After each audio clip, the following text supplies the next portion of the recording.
Hey everyone, and welcome back to the channel. Today, we're diving into a story that serves as a chilling reminder of the hidden dangers that can lurk in the world of online dating. It's the story of Sydney Loof, a bright, vibrant 24-year-old from Nebraska whose search for connection ended in a tragedy that shook her community to its core. This case highlights the importance of staying vigilant and trusting your instincts, especially when meeting new people online. Sydney was just like many of us. She worked at a home improvement store, had a close circle of friends, and was active on social media and dating apps. In November 2017, she matched with a woman named Audrey on Tinder. After exchanging messages for a couple of weeks, they decided to meet up. Their first date, on November 14th, went well, at least according to the messages Sydney sent to a friend. They planned a second date for the very next night, November 5th. That evening, Sydney posted a picture on Snapchat with the caption, "Ready for my date."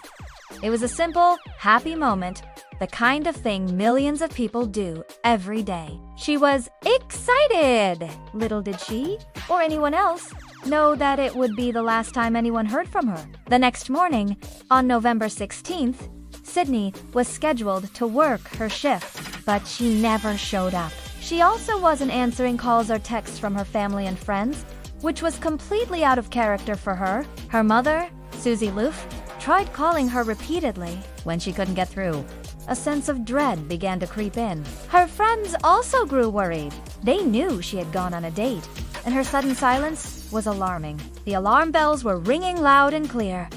Her family reported her missing that day. Police immediately began investigating it. They quickly learned about her date the night before. The first person they needed to speak to was the woman Sydney had met, Audrey. But tracking her down wasn't straightforward. Investigators discovered that Audrey was actually Bailey Boswell, a 24-year-old woman with a complicated past.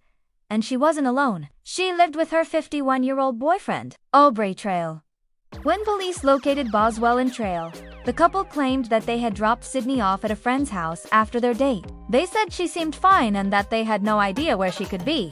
They even released a series of bizarre self-recorded videos on social media, proclaiming their innocence and painting themselves as victims of a police witch hunt. Trail claimed that Sydney had been a willing participant in some kind of consensual activity and that they were being unfairly targeted. Their stories were inconsistent, strange, and did little to quell the growing public suspicion.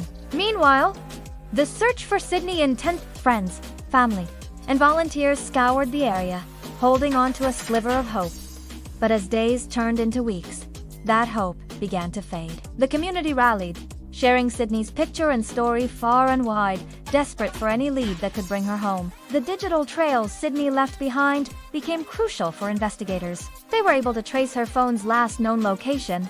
The signal pinged near an apartment in Wilbur, Nebraska, same apartment where Bailey Boswell and Aubrey Trail lived. This was the breakthrough they needed, but what they would find would turn this missing person case into a homicide investigation. On December 4th, nearly 3 weeks after she disappeared, search teams made a devastating discovery.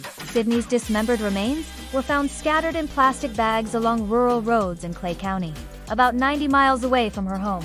The community's worst fears had been realized. The vibrant young woman, full of life and looking for love, had been brutally murdered. With the discovery of Sydney's body, the focus shifted entirely to Boswell and Trail.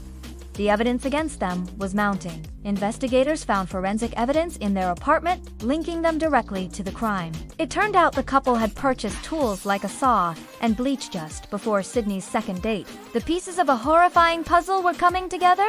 The motive was perhaps the most disturbing part of this entire case. Prosecutors argued that Trail and Boswell had been looking for a special person. They had been using dating apps to lure young women into their world, a dark world of what Trail described as a cult-like group involving witchcraft and fantasy. They were seeking a third partner for their twisted lifestyle. When Sydney, who they likely perceived as vulnerable, showed no interest in joining them, they decided she couldn't be allowed to leave and tell anyone about them. The trials for Aubrey Trail and Bailey Boswell were long and harrowing, revealing the full extent of their depravity.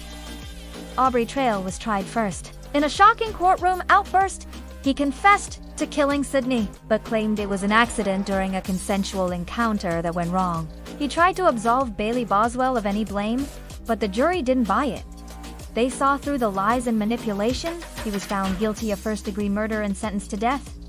Bailey Boswell's trial followed. She maintained her innocence, but the evidence was overwhelming. Cell phone data placed her at the locations where Sydney's remains were dumped. Her role in luring Sydney through the dating app was undeniable. Prosecutors portrayed her as the bait in their deadly trap. She, too, was found guilty of first-degree murder and sentenced to life in prison without the possibility of parole. The story of Sydney Loof is a heartbreaking tragedy. It's a stark warning about the potential dangers of meeting strangers from the internet. While dating apps are a common way to meet people, this case underscores the need for extreme caution. So, what can we learn from this? How can we protect ourselves and our loved ones? First, always tell someone your plans. Let a trusted friend or family member know who you're meeting, where you're going, and when you expect to be back. Share the person's profile, name, and any other details you have. This is what Sydney's friends did, right? They knew she was on a date, which gave police a crucial starting point. Second, meet in a public place for the first few dates. A coffee shop, a busy restaurant, or a park during the day are much safer options than going to someone else's home or a secluded location. You won't let anyone pressure you into a private setting until you feel completely comfortable and have gotten to know them better. Third, trust your gut. If something feels off, it probably is. If a person's story seems inconsistent, if they are overly pushy, or if you just get a bad vibe, don't ignore it. It's better to be rude and safe than polite and in danger. You don't owe a stranger anything. It's okay to end the date early, make an excuse, and leave. Your safety is the #1 priority. And finally, do a little research. A quick search of a person's name, phone number, or images online can sometimes reveal red flags. Look for multiple social media profiles and see if their story checks out. This isn't about being a private investigator. It's about basic safety. Sydney Loof's family has channeled their grief into action, working to raise awareness about online dating safety so that no other family has to endure what they have. Her story is a powerful reminder to stay alert, stay safe, and look out for one another. She will be remembered not for how her life ended, but for the bright light she was and the important lesson her story teaches us all. Thank you for watching. If this story touched you, please share it to help spread awareness about dating safety. Take care of yourselves and each other. We'll see you in the next video.